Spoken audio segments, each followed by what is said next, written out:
Le Guatemala fait partie des plus beaux pays d'Amérique latine. Terre de couleurs et d'histoire, la moitié de sa population est d'origine maya. Cette grande civilisation précolombienne, éclairée et mystérieuse, a disparu au cours du premier millénaire, mais le secret des Mayas fascine encore le monde entier. La Laguna del Tigre est une dernière frontière, territoire des singes, des crocodiles et des serpents. Riche d'une diversité de climats et de territoires, le Guatemala est surnommé le pays du printemps éternel. Au-delà des volcans, au cœur des forêts tropicales ou sur l'un des plus beaux lacs au monde, le Guatemala est partout la promesse de rencontres et d'un voyage qui ouvre les portes d'un monde fascinant.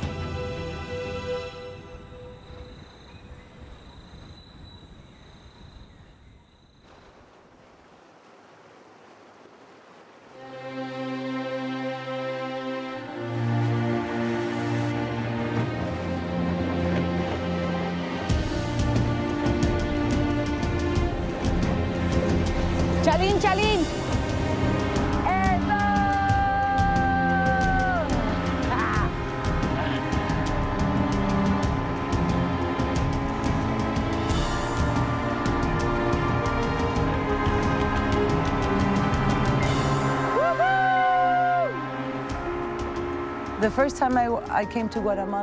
La première fois que je suis venue au Guatemala, je travaillais pour une agence photo de New York.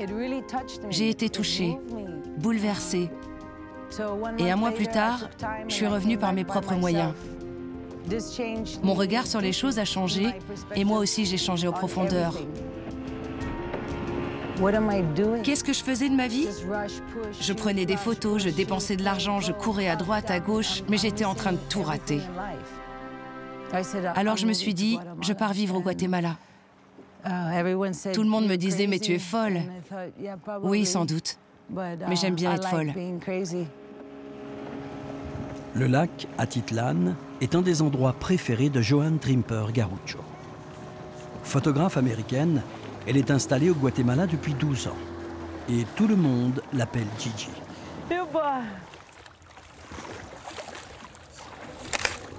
Compagnon de ses voyages, son appareil photo est un vecteur de rencontres.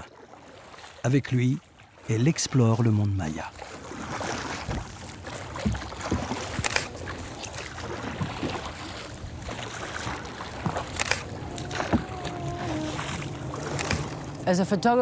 En tant que photographe, ce que j'obtiens de la part des gens, c'est authentique.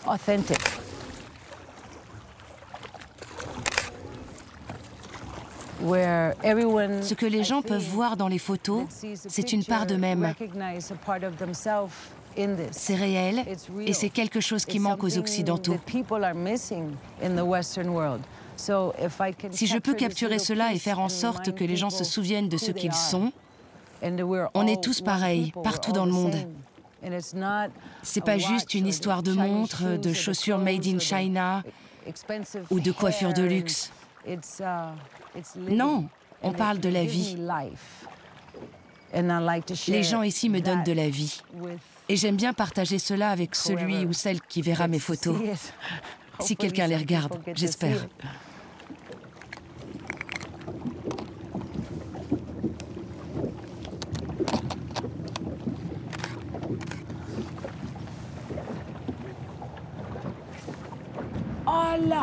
C'est quoi?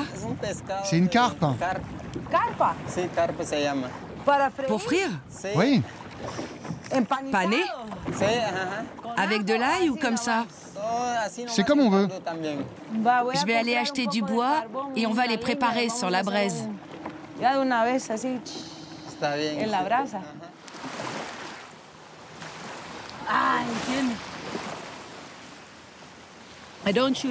Je ne photographie pas les personnes que je ne connais pas, mais en même temps, la photo me donne une formidable occasion de rencontrer des gens. Il devrait toujours y avoir une forme d'échange. Ils s'ouvrent à moi avec leur cœur. Quand je vends une photo, ça n'arrive pas à tous les coups. Des fois, cela peut prendre 5 ans. Peu importe le temps que ça prend, mais je reviens toujours voir les gens. C'est un échange, une réciprocité, donner, recevoir.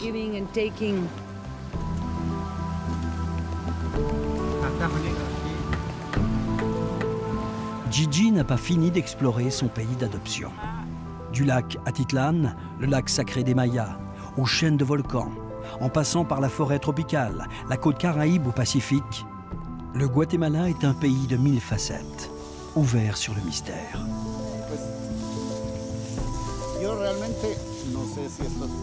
Aujourd'hui, au cœur des hauts plateaux, sur les terres d'Ernesto, Gigi n'est pas venu prendre de photos. Ici, à plus de 1000 mètres d'altitude, pousse ce que les Mayas appellent la nourriture des dieux. Ce que Gigi est venu chercher. Les cabosses de cacao sont à maturité. Se usa una tijera, ¿verdad? Sí.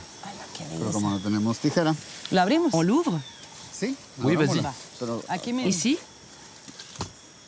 Uy, ya estuvo. esta Attention, la cabosse est très épaisse. cáscara muy gruesa. Uy. Mira qué Regarde, c'est beau. belleza. Eso es. Gorom. Qué belleza. Va. C'est ce que mangent les écureuils. Je suis un écureuil. C'est C'est ce qu'il y a de plus succulent au monde. C'est pour ça qu'ici, on appelle ça la nourriture des dieux. Je ne veux pas d'autre cacao que celui-là. C'est une merveille. Quand tu le goûtes, tu as la vraie saveur du pur chocolat. Ce chocolat a le goût des fruits. Quelque chose de tropical. Je ne fais que le moudre. C'est merveilleux parce que tu manges toute la nature, une part de la terre.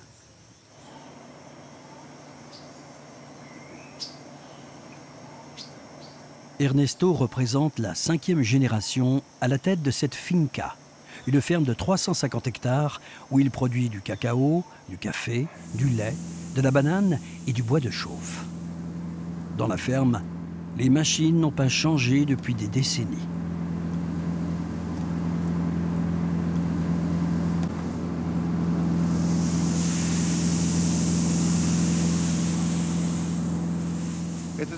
C'est le café qui part en Inde. En Inde, Para India se va este café. No lo vas a creer. Sí. ça en fait beaucoup. Y aquí está tu Et là, c'est ton cacao. La dernière récolte. L'américaine n'est pas seulement photographe. Depuis peu, elle fabrique du chocolat à partir des fèves produites par Ernesto. Wow. Está fenomenal.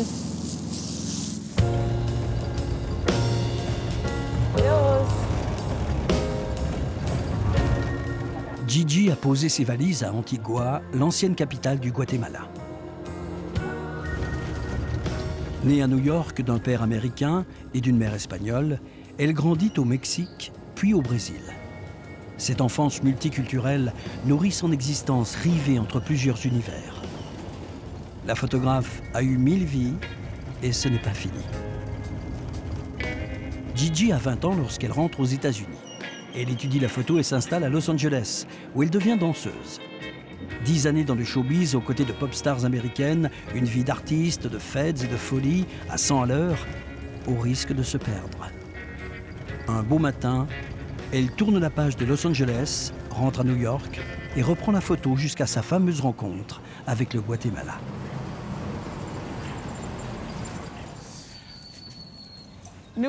La nouvelle récolte pour la prochaine production. Voici ma maison. Là, c'est la boutique de chocolat. Le coin repas. Le coin nourriture spirituelle. Le coin repos, où je travaille aussi, où je crée. C'est petit, mais tout est lié.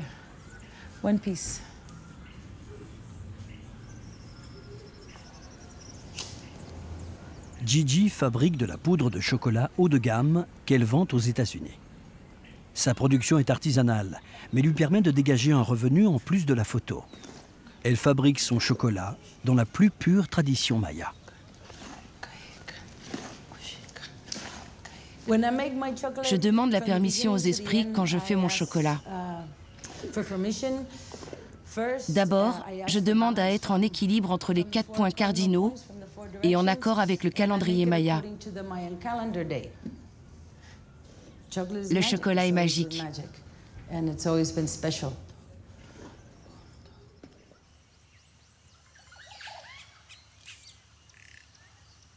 Quand elle n'a pas les mains dans le chocolat, Gigi consacre tout son temps à la culture maya, l'une des plus riches et des plus éclairées d'Amérique. Mais la photographe ne se contente pas de poser son regard sur l'histoire, ni sur les ruines des cités précolombiennes oubliées. Elle travaille une matière bien plus vivante.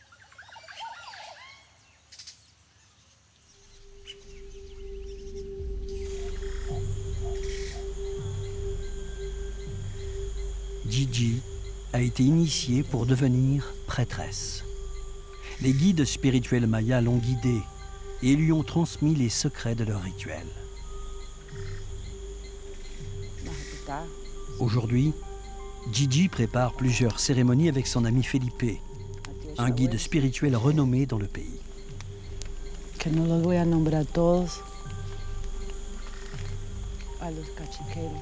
Comme des chamans, les prêtres mayas sont sollicités pour purifier un malade ou célébrer le passage d'une grande étape dans la vie d'un homme.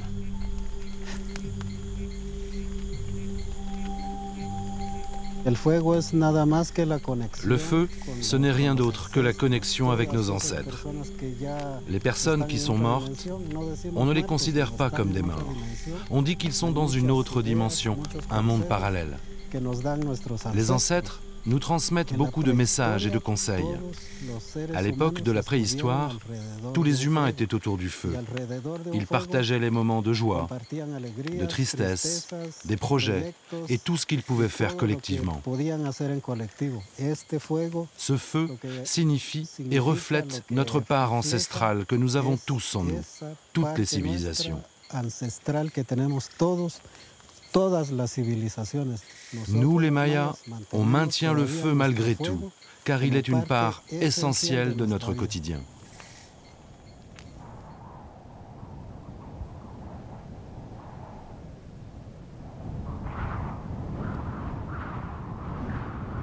Gigi et Felipe se rendent dans un lieu sacré au-dessus du lac Atitlán.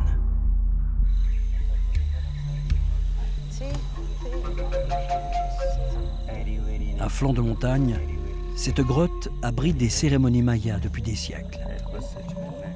Au Guatemala, les Mayas, le peuple indigène, représentent plus de la moitié de la population. 5% d'entre eux pratiquent ces rituels.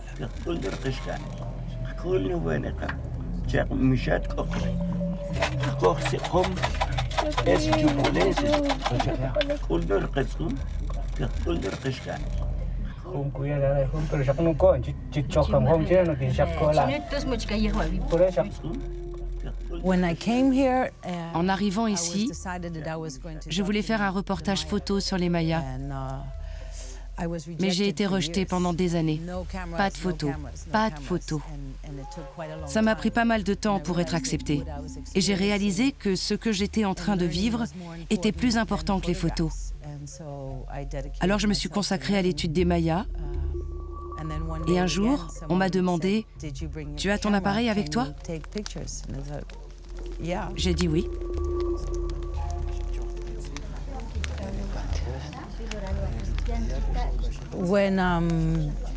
Quand je participe à une cérémonie, je suis concentrée. Au début, c'était difficile de jongler entre les deux, photo ou cérémonie. Ensuite, c'est devenu plus facile. Je sentais quand il fallait prendre une photo.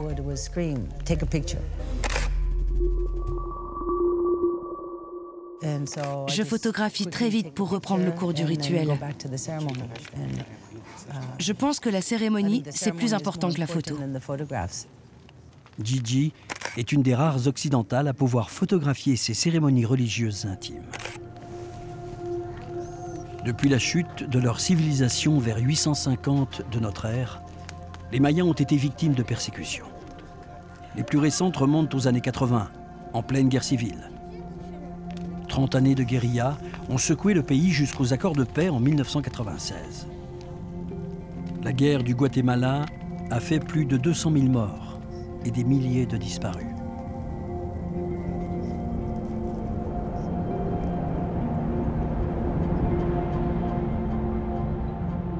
Durant ces années terribles, les cérémonies comme celle-ci étaient interdites et les prêtres risquaient leur vie. Avant les accords de paix, ce genre de pratique était très stigmatisé. Les gens qui pratiquaient le faisaient la nuit dans cet endroit. Ils ne faisaient pas de grands feux comme aujourd'hui. Ils utilisaient seulement des petites bougies, des chandelles pour les prières. Mais en fin de compte, la pratique des cérémonies mayas a perduré.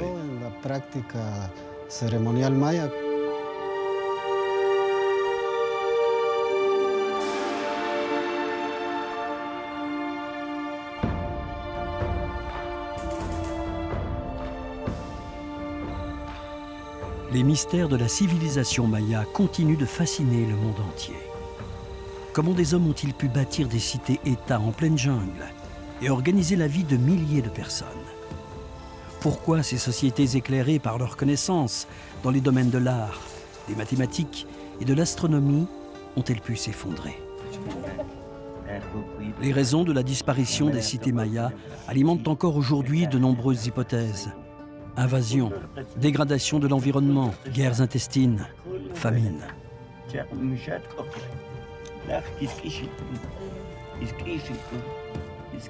Gigi expose ses photos à New York et dans les musées du Guatemala.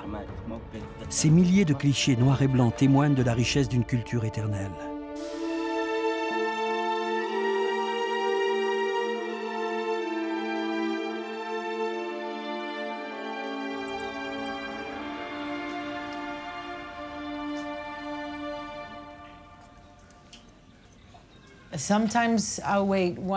Parfois, j'attends 1 an ou plus pour sélectionner une photo.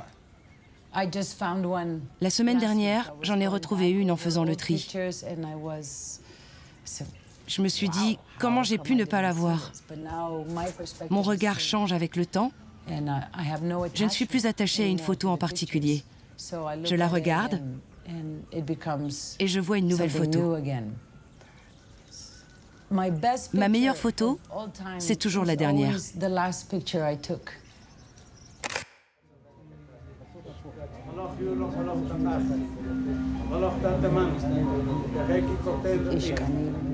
Ce jour-là, Gigi photographie une cérémonie dans l'intimité d'une famille des hauts plateaux. À la lueur du feu et des bougies, tout le monde vient honorer Mashimon, un étrange personnage.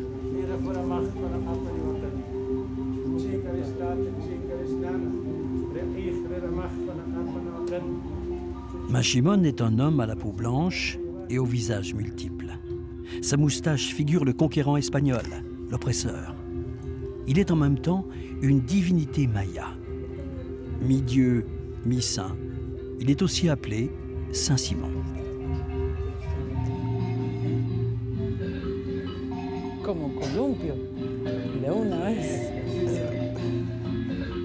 Mashimon incarne la puissance et l'autorité, le bien et le mal. Il veille sur chacun, on lui parle, on le touche, on l'invite à danser.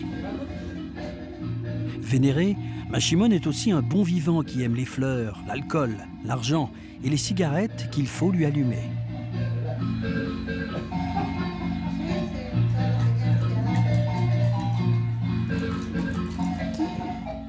Depuis 12 ans, Gigi photographie l'âme du peuple maya.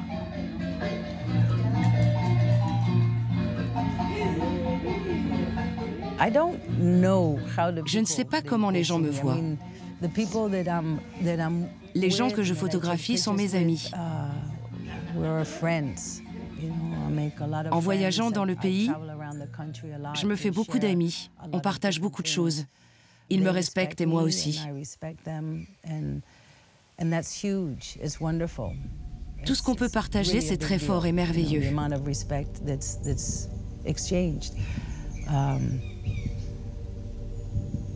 Je ne sais pas comment ils me voient.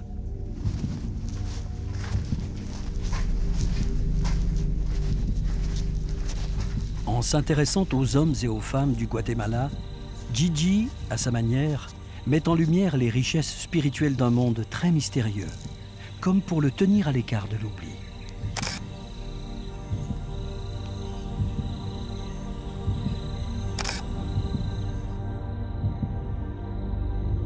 Au centre du Guatemala, les trésors naturels du pays ont aussi changé le destin d'une autre femme.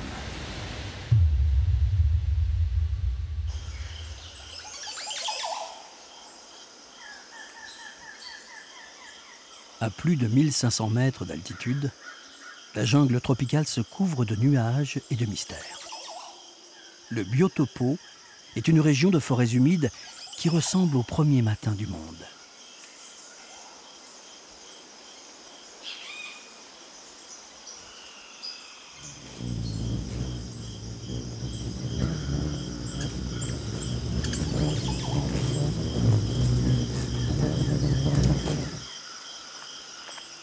Edna Alvarez est ornithologue amateur. Elle dirige le Ranchito del Quetzal, une réserve naturelle, un espace de conservation pour la faune et la flore. Elle gère 30 hectares de forêt, un trésor écologique, îlot de nature dans un environnement menacé par la déforestation.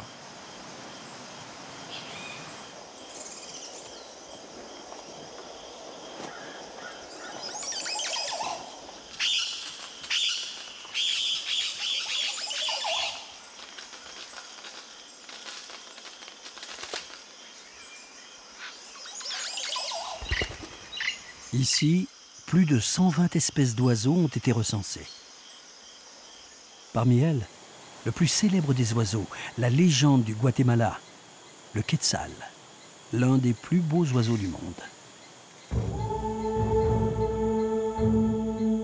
En langue maya, Quetzal signifie l'oiseau. Craintif, furtif, le Quetzal vit dans la canopée des forêts de nuages. À chaque fois que je vois un quetzal, j'ai une émotion immense. J'ai envie de pleurer, je me sens la personne la plus chanceuse au monde. Je pense que j'ai un métier unique. Sur cette planète, je ne crois pas qu'il y ait grand monde qui puisse prendre son café en se levant face à un quetzal. C'est unique, incroyable. Les quetzals du Guatemala sont en voie de disparition. L'augmentation des surfaces de terres agricoles menace les forêts primaires et l'habitat de tous les oiseaux. Architecte de métier, Edna a grandi à Guatemala City, la capitale, et vécu un temps en Europe avec son mari. Mais un jour, cette jeune femme a été rattrapée par son destin. La mort soudaine de son père a bouleversé sa vie. Ce jour-là, elle décide de reprendre la direction de la réserve. Précurseur de la protection de la faune et de la flore, c'est son père qui avait créé ce sanctuaire 12 ans auparavant.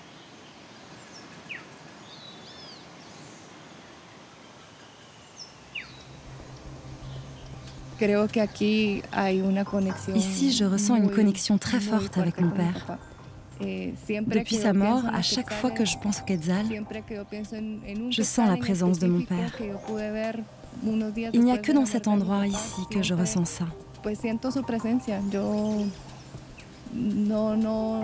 Quand je marche, je me dis qu'il aurait pu être là avec moi et que son esprit est avec moi. Là où il est, dans une autre dimension, j'ai l'impression qu'il m'accompagne en quelque sorte. Acompañado es la palabra.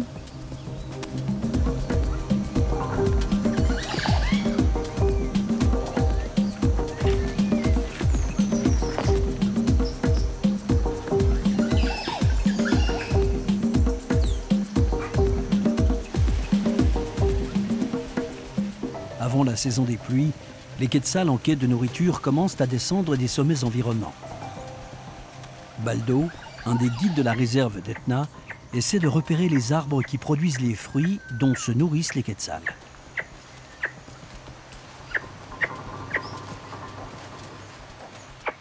C'est le début de la saison des amours. Baldo connaît le langage des couples qui se forment en forêt.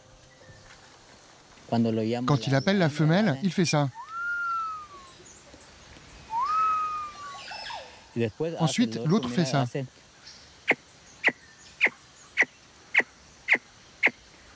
Il y a 7 chants différents. Parfois, elle fait celui-ci aussi.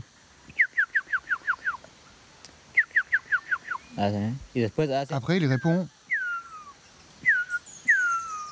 C'est ce que fait le mâle quand la femelle l'appelle. Et la femelle répond.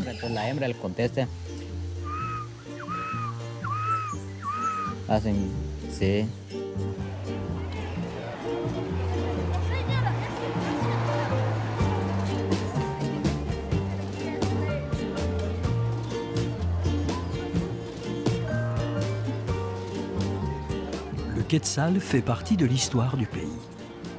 L'oiseau mythique du Guatemala est l'emblème de la nation. Il est dans tous les esprits. Pourtant, la plupart des Guatémaltèques n'ont jamais vu réellement cet animal légendaire. Sur tous les marchés du Guatemala, le quetzal passe de main en main. C'est le nom de la monnaie nationale. Le bel oiseau du pays est imprimé sur tous les billets de banque et accompagne la vie quotidienne des Guatémaltèques.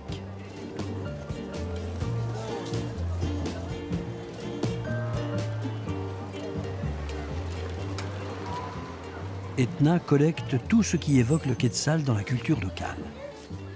L'oiseau des forêts de nuages enflamme l'imagination maya. Ses longues plumes ornaient jadis les parures des rois et sont toujours tissées sur les vêtements traditionnels. Celui-là me plaît. Celui-ci aussi. C'est celui avec le quetzal?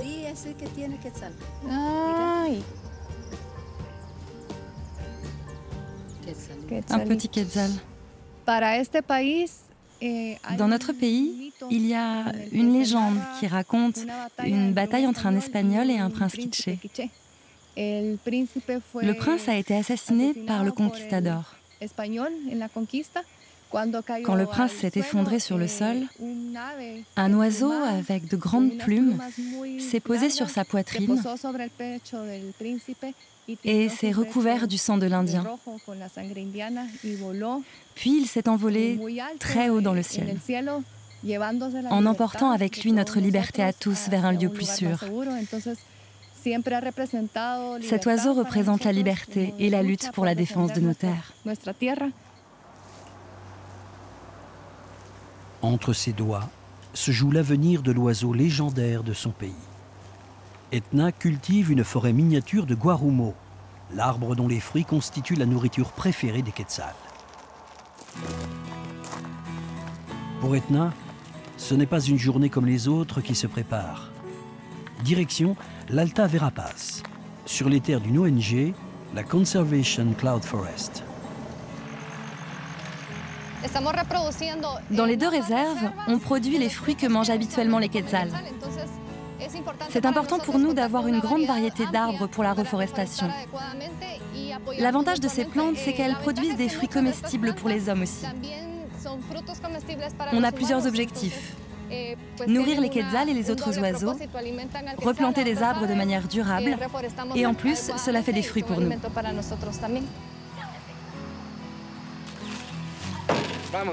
Les enfants des communautés de l'Alta Verapaz suivent un programme éducatif mis en place par la Conservation Cloud Forest. La graine de guarumo, la voilà.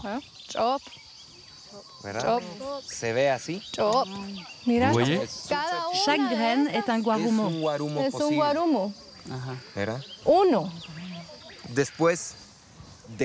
Après 45 jours, on va obtenir ceci. Il va pousser et devenir un arbre immense, pour le plus grand bonheur des quetzals.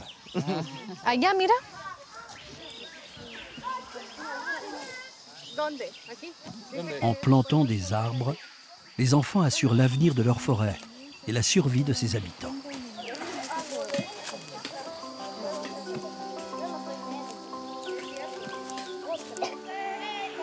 Avec un petit groupe, Etna part observer les oiseaux avec l'espoir d'apercevoir le quetzal.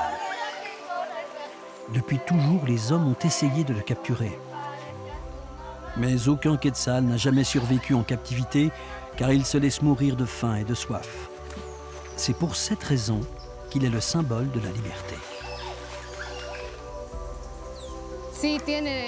Celui-ci a l'œil noir, les enfants. C'est celui-là. Et oui, il est très grand. Il y en a un plus petit. Il est parti.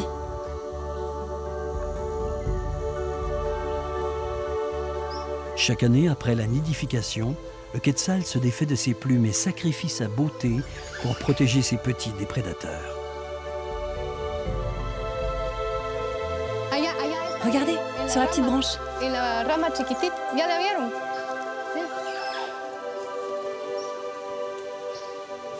Il est là. Tu l'as vu?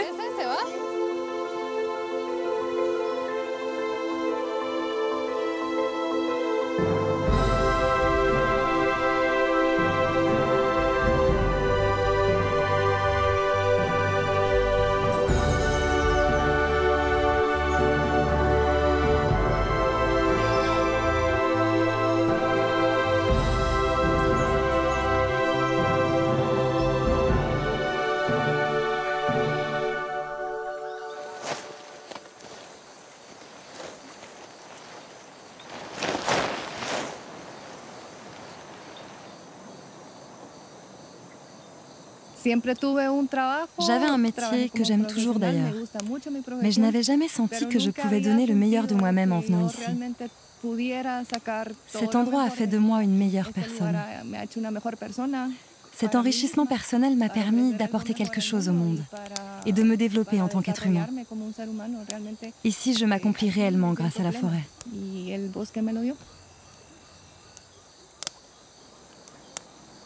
La protection des quetzals a donné un sens à la vie d'Etna.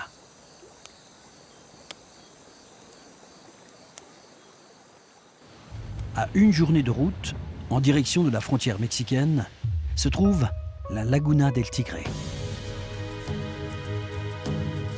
C'est un bout du monde, le refuge d'une faune beaucoup plus effrayante.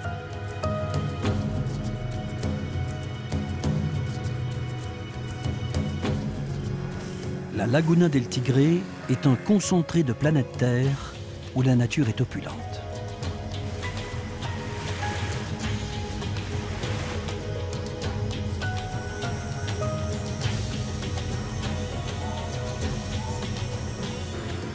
Roland Griffin, biologiste anglais, est herpétologue, spécialiste des serpents et passionné par les crocodiles.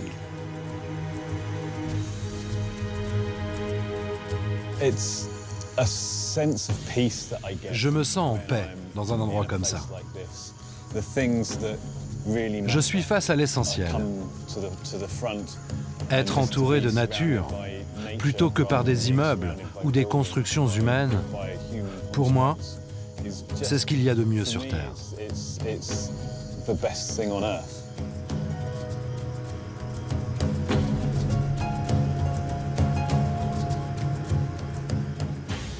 Des rivières, de la forêt. La Laguna del Tigre est la plus grande zone humide tropicale d'Amérique centrale. C'est aussi le plus grand parc national du pays, plus de 300 000 hectares de jungle et de marécages. Territoire animal parfois encore totalement ignoré des hommes.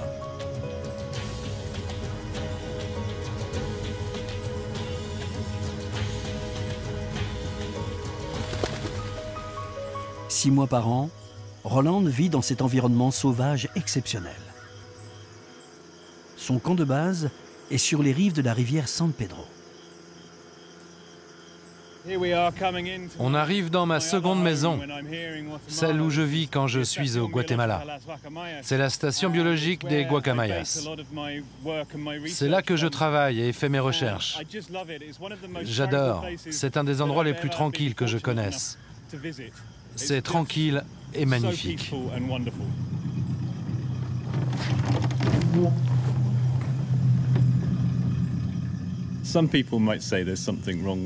Certains pourraient dire que quelque chose ne tourne pas rond chez moi, parce que je consacre ma vie à deux espèces d'animaux que les gens cherchent à éviter. Pour moi, les serpents sont une fascination depuis que j'ai 8 ans. Je me souviens encore du jour où les serpents ont fait basculer ma vie. J'étais à l'école et quelqu'un est venu nous présenter des animaux exotiques, des chauves-souris, et je ne me souviens plus du reste, sauf d'un python de plus de 5 mètres. Ça a été un choc que je ressens encore maintenant, profondément. Il n'y a rien de plus exaltant que de travailler avec les serpents.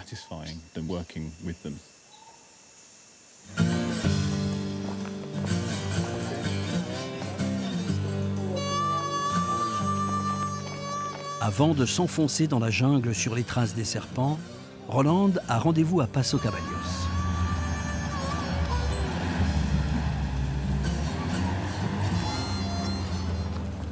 Un air de Far West, voici le dernier village à l'entrée de la Laguna del Tigre.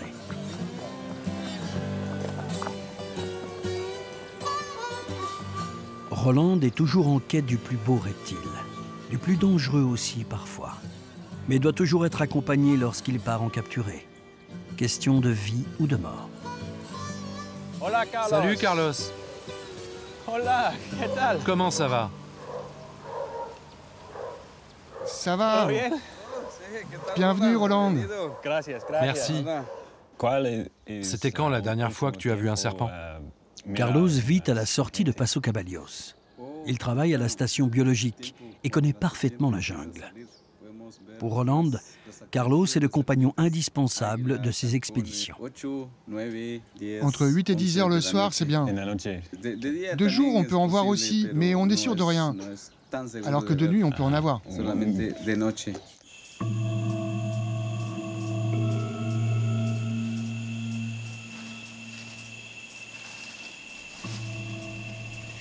Il n'est pas tombé une seule goutte d'eau depuis 2 semaines. Il fait 40 degrés. Même la forêt a l'air de souffrir. La nature retient son souffle. Personne à la maison aujourd'hui. Les serpents sont bien à l'abri au frais, sous la terre, ce qui ne facilite pas les recherches.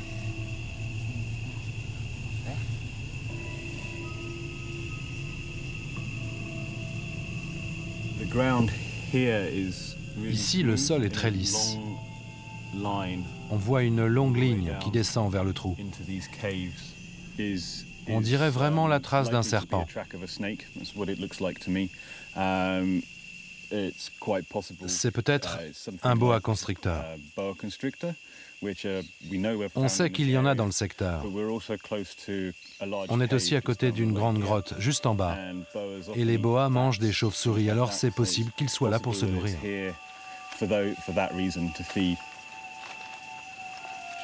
Les recherches n'ont rien donné pour l'instant. Roland et Carlos s'enfoncent un peu plus dans la forêt.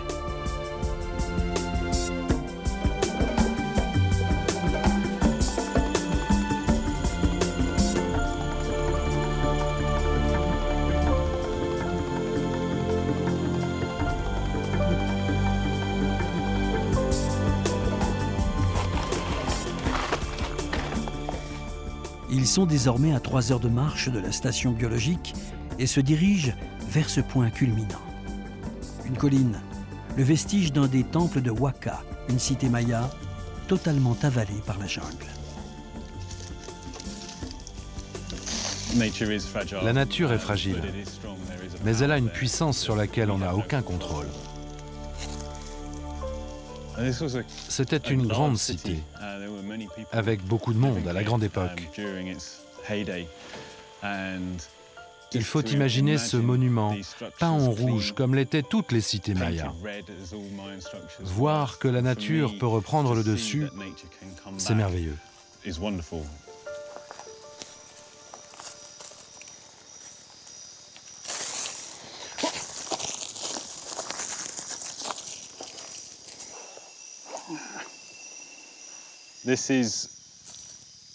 Ce serpent est un Smith à bandes noires.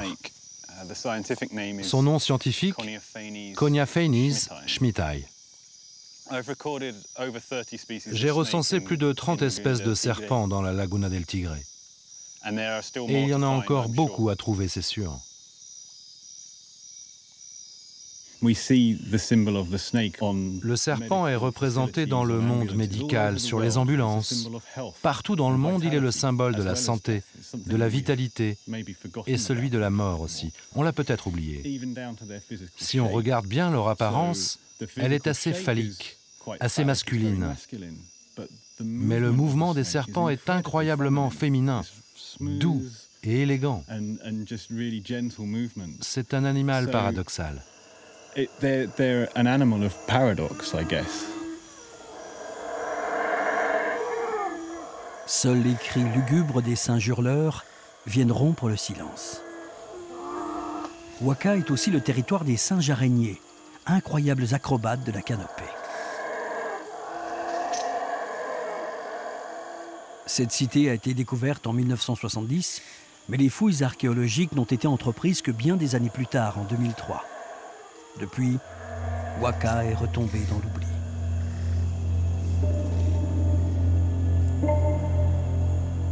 Roland vient de trouver un serpent fer de lance. À tous les coups, sa morsure est mortelle. Celui-ci est un juvénile. Il ne mesure qu'une vingtaine de centimètres, mais son venin est aussi puissant que celui d'un adulte.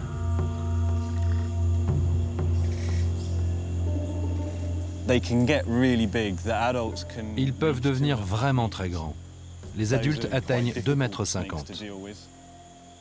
Ce sont des serpents difficiles à manipuler. Le venin de cette espèce est hautement toxique. Il peut détruire nos tissus, provoquer des nécroses, des hémorragies, qui conduisent la plupart du temps à une amputation d'un membre, ou quelque chose dans le genre. Mais si on les laisse tranquilles, ils ne sont pas dangereux du tout. Là, je suis relativement en sécurité avec lui, tout près. Et tant que je respecte son espace et que je me comporte bien, je serai en sécurité.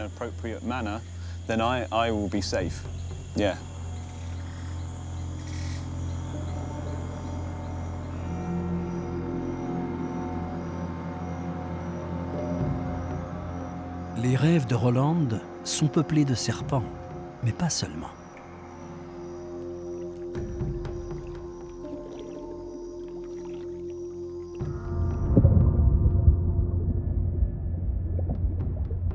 À la tombée du jour, le scientifique est de retour sur la rivière San Pedro. L'heure est idéale pour aller à la rencontre des grands prédateurs de la jungle.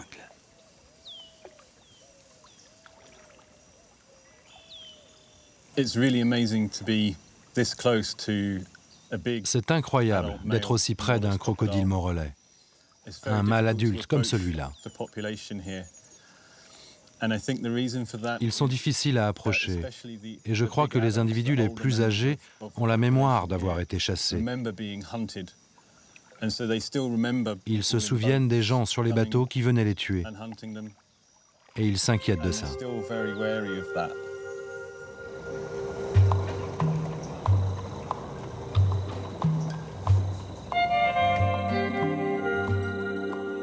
Les crocodiles morelais sont des animaux très rares, une des 23 espèces présentes sur notre planète.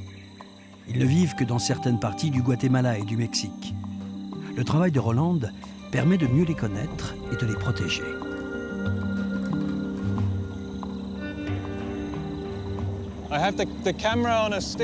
J'ai une caméra sur une perche et quand on sera suffisamment proche d'un crocodile, on pourra filmer la zone autour du cou. La forme des écailles et leur dessin sont propres à chaque animal. Grâce à cela, on peut dire où ils vont sur la rivière, quelle est la taille de leur territoire. On suit leurs traces d'année en année pour voir leur évolution. Parfois, les groupes de crocodiles sont assez dynamiques. Ainsi, au fil du temps, on peut avoir une idée de ce qui se passe pour cette espèce en termes d'environnement.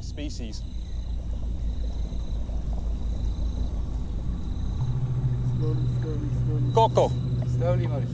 Allá, sí.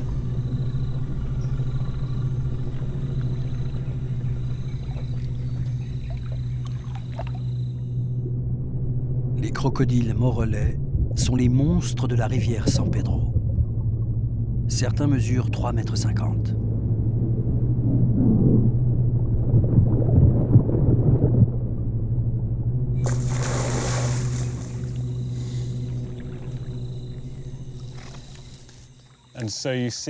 Même si on les trouve, ce n'est pas facile de s'approcher pour avoir ce qu'on veut.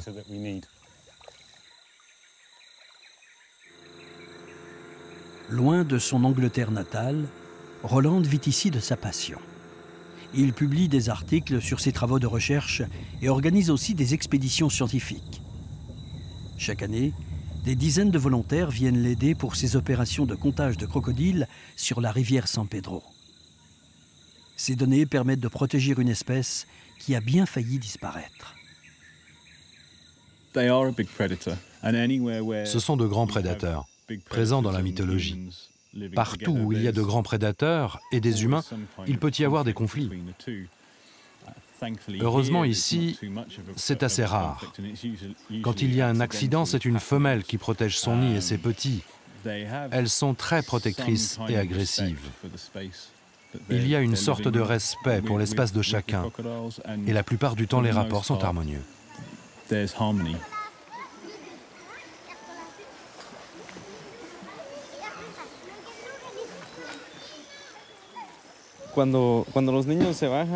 Quand les enfants descendent à la rivière, ils doivent faire attention à ne pas déranger le crocodile. Sinon, il attaque. Il faut le laisser, car il est dans son habitat naturel. On n'est pas chez nous. On partage la même rivière.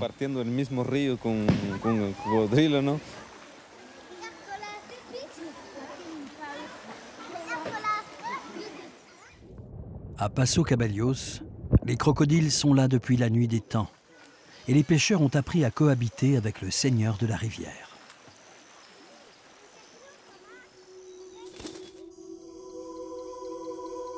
Pour Roland, le comptage se poursuit de jour comme de nuit.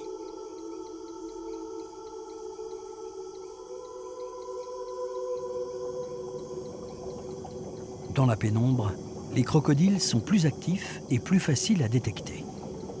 Avec le faisceau des lampes frontales, leurs yeux forment 2 points rouges à la surface de l'eau.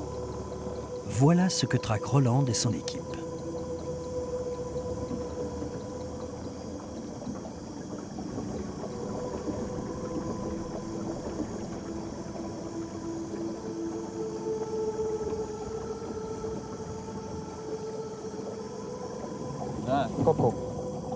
Dans la jungle, si les crocodiles sont les plus grands prédateurs, ce sont malgré tout des animaux craintifs.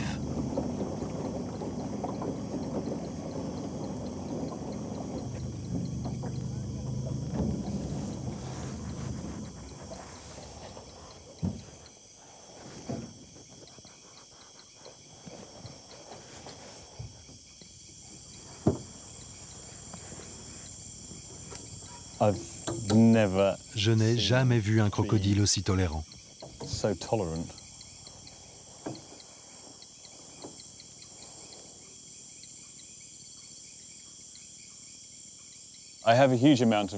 J'ai un immense respect pour l'ensemble du monde vivant. Mais il y a quelque chose de spécial avec les crocodiles. Ils sont super intelligents. Ce sont des prédateurs en bout de chaîne alimentaire. Pour moi, c'est un honneur de partager mon temps et ce monde avec eux.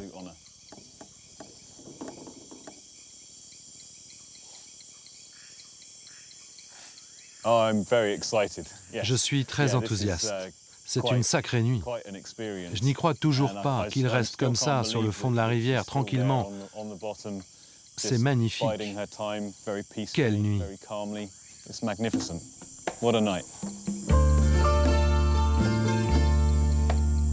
Adiós. Hasta luego. Muy bueno.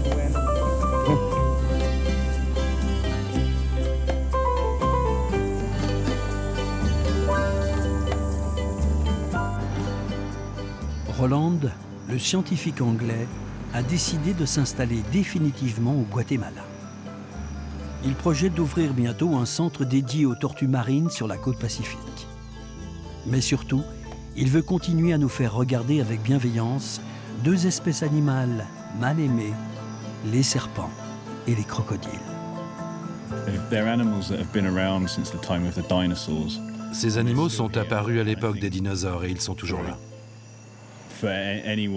Pour quiconque s'intéresse aux dinosaures, aux reptiles et à la préhistoire, avoir la chance de passer du temps avec eux, c'est vraiment spécial, incroyable.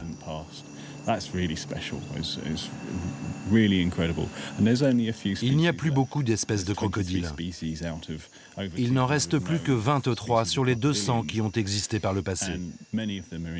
La plupart sont en danger et nécessitent d'être protégés. Pour moi, c'est formidable de contribuer à cela.